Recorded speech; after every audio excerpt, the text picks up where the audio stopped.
Nimesubiri hapa muda mrefu sana.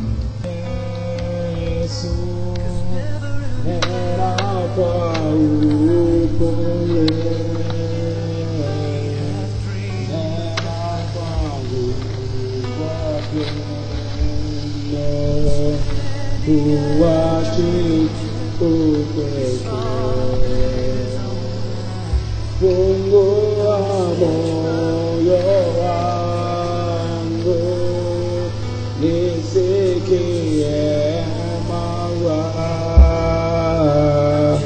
jaza roho na sifa zako Bwana. Kila siku unene vile kwa upole. Haleluya. Watu wako wale wanaongoza. Wangapo wanasema tuongezee siku nyingine tuendelee tena kufuru. Haleluya. Mungu anahitaji mashujaa kama hawa. Tumekuwa na mlolongo wa mafundisho kama alipoanza mkuu wa kambi asubuhi hii akituonyesha ni jinsi gani mashujaa watatu ambao walikuwa ni mashuhuri katika sala, na akatuonyesha ni jinsi gani ambapo walifanikiwa sana katika ulimwengu wa kiroho. Mwalimu wetu Dabodi katika kipindi kile cha mchana amekuwa na fundisho zuri pia akigusa mfungo huu wa siku ya leo. Watu wa Mungu, hamjakosea kuacha kula chakula. Watu wa Mungu, hamjakosea kuacha kunywa maji. Watu wa Mungu, hamjakosea kuamua kurarua mioyo yenu na kuiweka chini ya msalaba na kumwishia Yesu katika siku ya leo kwa kujinyima chakula. Haleluya. Lina kichwa cha somo kinachosema kwa nini inahitaji mwokozi. Kwa nini inahitaji mwokozi? Tuombe. Mungu, tunakushukuru sana. Umeendelea kushukuria matumbo yetu mpaka sasa hivi. Zaidi sana wagonjwa wamepona. Zaidi sana jua limetulia. Hali ya hewa ni nzuri. Na tunapoendelea kukaa katika kambi hili, utaendelea kutenda miujiza ambayo ni zaidi ya hii. Jina lako limetukuzwa. Tunapopenda kuliangalia somo hili, hebu na ukatamalaki, ukatufundishe tuelewe, na Baba uwe na mguso wako katika maisha yetu. Asante kwa sababu umesikia hilo ombi kwa jina la Yesu. Amen. Ndugu yangu, katika kitabu cha Warumi 5:12 ina maneno mazuri. Hiyo kama kwa mtu mmoja dhambi iliingia ulimwenguni, na kwa dhambi hiyo mauti, na hiyo mauti ikawafikia watu wote kwa sababu wote wamefanya nini? Haleluya. Kumbe kwa kupitia mtu mmoja ambaye ni Hawa na ushirikiano wa Adam wakaleta dhambi wapi? Na kwa jinsi hii dhambi imeleta nini? Kumbe tunakufa kwa sababu tumetenda nini? Kumbe ili tusife tunahitaji nini? Hebu tukumbuke kwenye kisomo nilivyosema. Tunahitaji mwokozi. Haleluya. Kumbe leo tunaweza tukaahirisha kifo chetu kama tutapata mwokozi. Kumbe leo tunaweza tukabadilisha tabia zetu kama tukihitaji mwokozi. Haleluya. Na katika kitabu cha Yohana 3:17, maana Mungu hakumtuma mwana ulimwenguni ili ahukumu, bali ulimwengu uokolewe katika yeye. Haleluya. Kumbe pamoja na kwamba dhambi ilikuja duniani, pamoja na kwamba dhambi inasumbua ulimwengu, pamoja na kwamba dhambi inaleta mauti, kumbe wokovu ulikuja kwa kupitia nani? Yesu Kristo, ili tuweze kuokolewa kutoka kwenye dhambi hizi. Kumbe ili tuweze kuokolewa kutoka hizi dhambi ni kumkubali Yesu kuwa Bwana na Mwokozi wa maisha. Kwa maana kila siku nimeendelea kusisitiza hapa, dunia hii pamoja na matatizo yote imekata tamaa. Lakini Biblia yangu inatoa tumaini kwa wale waliokata tamaa. Na nikawaambia neno kuu katika mahubiri yangu, yatakuwa tumaini katika ulimwengu uliokata. Kumbe pamoja na kwamba dhambi imetusababisha tukate tamaa, pamoja na kuwepo na majanga mengi, lipo nini? Tumaini la nini? La wokovu. Haleluya. Ndugu zangu, katika kitabu cha Acts of Apostles, Matendo ya Mitume, katika ukurasa wa 16 ina haya ya kusema: viongozi wa Kiyahudi walifikiri walikuwa waaminifu, sahihi na wenye busara, wakafikiri hawakuhitaji wokovu kutoka kwa Yesu. Maana kati ya watu ambao walikuwa kumtania au kumkejeli na kumpinga Yesu ni wale Wayahudi ambao walikuwa wamelisoma neno la Mungu na kulielewa vizuri. Wale Mafarisayo, waandishi na walimu wa dini, lakini wao walipofikiri kwamba wako sahihi, wao ni busara, na wakasema hawahitaji busara ambazo Yesu alikuwa amezileta, Yesu aligeuka na kuwaacha na hakuwarudia tena. Na kama walikufa wakiwa wameukataa wokovu ambao ulikuwa umekuja mpaka mlangoni mwao. Kumbe hata sisi leo tunaweza kufa kama tukiukataa wokovu ambao umekuja mpaka mlangoni mwetu. Kumbe watu wakiwao waoneza wakafa kwa sababu wokovu umekuja kwa kupitia kambi hili, umekuja mpaka mlangoni mwao na wakaukataa. Kumbe basi tunaweza tukapona kama tukiukubali nini? Wokovu. Haleluya. Ndugu zangu, kazi ya wokovu ilikuwa si kazi rahisi. Kitendo cha uungu kuchanganyika na ubinadamu ili kusababisha wokovu ulikuwa si jambo rahisi. Yesu akiwa katika msalaba, akigongomelewa katika msalaba, miguu yake, mikono yake ikiwa na alama, akivuja damu, akiwa amesulubishwa. Wacha nikwambie kitu kimoja. Ellen G. White anasema kwamba Yesu hakuanza kuumia pale ambapo alianza kutandikwa. Hakuanza kuumia pale tu alipoanza kupigiwa misumari, bali alianza kuumia pale tu alipoanza kuona machafuko ya dunia. Kwa hiyo kumbe Yesu alianza kuumia rohoni na kuilia ulimwengu jinsi gani ambapo ulikuwa umepotoka na kutomwamini yeye, mjumbe wa Mungu. Na kipindi Yesu akipigiliwa katika msalaba, tulikuwa ndani yake. Haleluya. Kipindi Yesu akipigiliwa katika msalaba, tulikuwa ndani yake. Haleluya. Kumbe sisi nao tulisulubiwa katika msalaba, maana tulikuwa ndani ya nani? Haleluya. Emfikiria, kumbe ulikuwa ndani ya Yesu.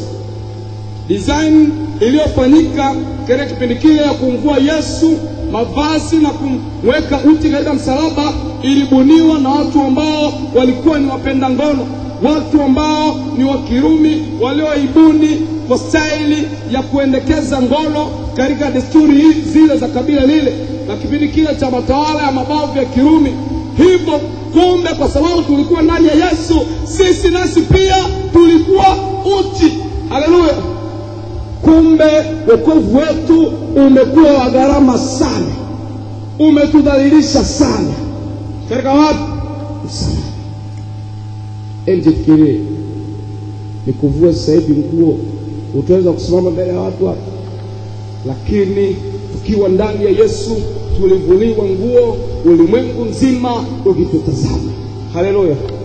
Na hii ikamaanisha wokovu wetu. Alipokuwa akigongelewa katika miguu yake, tulikuwa katika miguu yake. Alipokuwa akigongelewa katika mikono yake, tulikuwa katika mikono yake. Angalia ni wokovu ulio na gharama kiasi gani. Angalia ni wokovu ulio gharimu maumivu ya kiasi gani. Mtoto Jeni akiwa katika safari ya kwenda kanisani alipokea rifti.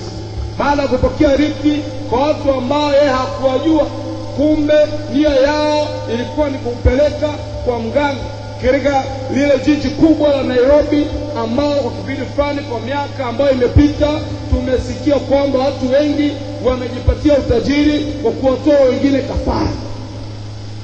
Jeni akiwa katika safari ya kwenda kanisani siku ya Jumamosi, kama adventure wengine, kama PF wengine, kama ambassador wengine, kama walimu wengine, kama watu wengine wanapokwenda kanisani, akapokea lifti kwa tumaini la kufika haraka ili awahi shule ya Sabato. Lakini lifti ile anashangaa inapita sehemu husika aliyohitaji kushuka, na akaenda mpaka kwa mganga wa kienyeji ambapo alihitaji kuchinjwa. Kumbuka nilisema baada ya kuwa anataka kuchinjwa alikuwa akilia. Jitu lilipokuwa likitaka kumkamata na kumnyonga likiwa na kisu limejiandaa, jamaa bouncer likitaka kumshika, alisema neno moja, Yesu wangu. Haleluya! Hebu tuseme Yesu wangu, Yesu wangu. Haleluya! Kumbe pale tu dhambi inapotukaribia, inapokuja na maovu ibilisi, tusiseme majina yetu, tusiseme mama, tusiseme baba, tuseme Yesu. Haleluya! Jeni akasema Yesu wangu, na kila aliposema Yesu wangu, lile dude lilivimba na kuanguka chini, na baadaye likashindwa kufanya kazi na kutimiza azma yake. Katika mfululizo wa siku 3, Jeni akiwa sehemu ile, ilikuwa ni ngumu sana kutoroka, maana alikuwa chini ya ulinzi mkali. Na hivyo baada ya jitihada nyingi za kujaribu kumuua zikashindikana, mganga wa kienyeji anaruhusu Jeni atolewe na kwenda kutupa katikati ya mji, ambapo wazazi wake walikuwa wamehangaika na kutoa taarifa katika vituo vya polisi, vituo vya redio, vikimtafuta kijana mdogo wa kike ambaye amepotea kwa mazingira ya kutatanisha. Ndugu yangu, kwa siku nyingi labda shetani amekuwa akitupangia. Kama Jeni alipopatiwa rifti na akakubali, akafikiri kwamba atafikishwa pale alipotaka kufikisha. Kwa jinsi fulani shetani amekuwa akitupatia lifti, na tumeikubali lifti yake kwa kupenda vitu vyake. Tumekubali lifti yake kwa kupenda anosa. Hii ikatusababisha tuwe wazinzi, hii ikatusababisha tuwe walevi, hii ikatusababisha tuwe watu wasiopendeza Mungu, hii ikatusababisha imani zetu ziwe za wasiwasi. Lakini siku ya leo ninalo tumaini kwako, nikisema kwamba hata kama ulikuwa mwenye dhambi kiasi gani, hata kama mzazi na mtu yoyote hapo wakiwawe anatusikiliza, hata kama ulikuwa na dhambi za namna gani, Yesu huyu tunayemhubiri hapa, Yesu huyu tunayemhubiri hapa, pale tu utakapomkiri kuwa Bwana na Mwokozi wa maisha yako na ukamuita, utakapomwita tu Yesu wangu, kama Jeni alipomuita Yesu huyu, atasikia na kusema haleluya. Pamoja barikiwe sana ndugu zangu. Gharama ya wokovu ilikuwa si rahisi. Gharama ya wokovu iligharimu maisha. Gharama ya wokovu iligharimu heshima na utukufu wa uungu ambao alikuwa ndani ya Yesu. Lakini akaacha vyote, akaona ni vya nini, ili tu niende kumkomboa Mara, ili tu niende kumkomboa Mnanka, ili tu niende kumkomboa Eliza, ili tu niende kumkomboa Teresia, ili tu niende kuwakomboa Pugu, ili tu niende kuwakomboa Amani, ili tu niende kuwakomboa watu wale waliomzunguka lile eneo la Kiwawe ambao wanaisikiliza sauti hii kwa wakati wa sasa. Kumbe nafasi ya wokovu bado ipo. Kumbe nafasi ya wokovu bado ipo. Tunachotakiwa kufanya ni kumkiri Bwana kuwa Bwana na Mwokozi wa maisha yetu. hivyo maisha yetu yakajengwe katika imani ya kichuchumilia na kutembea katika nyayo za msalaba. Msalaba ambao ni udhihirisho wa wokovu wetu, msalaba ambao unatuonyesha au kutuunganisha na Mungu wetu. Pamoja na kwamba zamani walitumia kafara tofauti kwa ajili ya kufanya upatanisho kwa ajili ya Mungu, lakini kwa sasa hii hatuna. Tunalo daraja la pekee ambaye ni Yesu Kristo. Kwa kupitia Yesu Kristo tunamuona Mungu. Ndugu zangu, kama tunahitaji kuziacha dhambi, inawezekana kwa jambo moja tu. Kile kitabu cha Mathayo 17:20-21 ina habari njema. Yesu akawaambia, kwa sababu ya upungufu wa imani yenu, kwa maana amini nawaambia, mkiwa na imani kiasi cha punje ya haradali, mtauambia mlima huu, ondoka hapa uende kule, nao utaondoka, wala halitakuwepo neno lisilowezekana kwenu. Hakuna jambo litakaloshindikana kwetu, ile tu tumekuwa na nini? Imani ambayo inatoka kwa nani? Kwa Yesu. Anamalizia katika fungu hilo 21 ambapo anasema, lakini namna hii haitoki ila kwa kusali na kufunga. Ndugu zangu, ndilo kusudi kuu lililotuweka hapa maeneo haya siku ya leo. Ndilo kusudi kuu lililotufanya tuweze kuzunguka maeneo haya na kuacha kula, kuacha kunywa chai. Wengine tulipika chapati, wengine tulipika mandazi mazuri, yanukia vizuri, yaliyoweka hiriki, lakini tukasema kwa siku ya leo tunaacha yote ili tuweze kuyafungua yale mambo yasiyowezekana. Tusali na tufanyaje? Na tufunge. Haleluya. Nawapa hongera sana kwa mliojitahidi kufika stage hii. Jipeni amina. Kumbe mambo yetu yanawezekana pale tu tutakaposali na kufanyaje? Na kufunga. Kumbe magonjwa yatakoma pale tutakaposali na kufanyaje? Kumbe maisha yetu yatakuwa mazuri, na hata kipato chetu kitakuwa cha maana pale tutakaposali na kufanyaje? Haleluya. Ninapokwenda kumalizia, niwaombe tuweze kuzunguka duara, kushikana mikono katika sehemu hii ya kivuli, na kuwaomba watu wachache nitakao wataja ili tuweze kushirikiana kukamilisha mfungo wa leo. Na kufunga ni kuzuri. Haleluya. Kumbe kufunga kuna maana yake. Wacha nishike. Kumbe kufunga kufungua vitu vilivyofungwa na Mungu bilisi. Kama ndilo hitaji lako, wewe usipate kufunguliwa, wewe usipate kwa kawaida, wewe uweze kuwa nabii wa Mungu. Hebu niombe usimame, kama nilivyosema, uweze kuzunguka duara, na niwaombe watu wa Mungu uweze kushirikiana hapa na leo kufanya haya maombi. Lakini kabla ya hapa hatujafanya hivi, tuweze mzunguko, tugeukiane watu wawili kufanya maombi kama ya dakika fulani. Tunaomba hata wageni wetu ambao mnatusikiliza, ambao mko huko, lakini hii message imeongewa na kuwagusa, mweze karibia pamoja na sisi. Nisingetegemea watu waongee, maana tuko katika ibada takatifu. Nisingetegemea watu waongee, maana wanajiandaa na kukumbuka matatizo yao na kuyaleta mbele ya Yesu.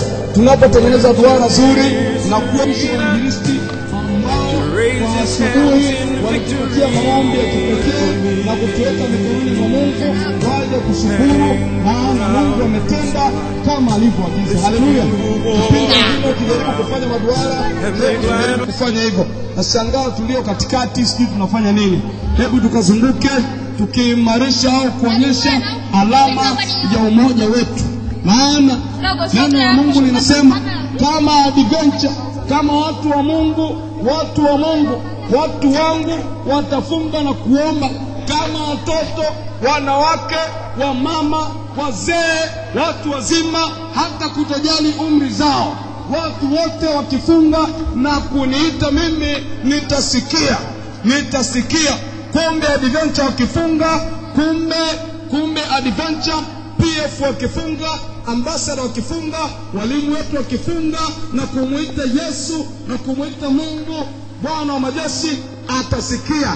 Hivyo tuna furaha, maana hatufungi kwa sababu ya mahitaji yetu. Hatufungi kwa sababu sisi tunahitaji kufunga, ila tunafunga kwa sababu tunakwenda kukaribisha uwepo wa Mungu katika maisha yetu. Mnapofanya hivi, mbarikiwe sana watu wa Mungu. Tungekuwa tukiomba au tukiimba ile wimbo wetu wa namba 15 ambao tumeanza nao kipindi tukizunguka. Nena rohoni Yesu, nena kwa upole, nena kwangu kwa pendo, huachwi upweke. Watu wa Mungu ambao mko nje huko, watu wa Mungu wakazi wa Kiwawe, tunawakaribisha katika maombi. But this is such a strange way to say the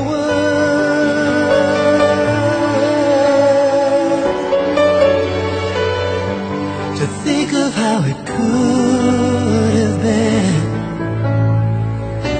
if Jesus had come as he deserved.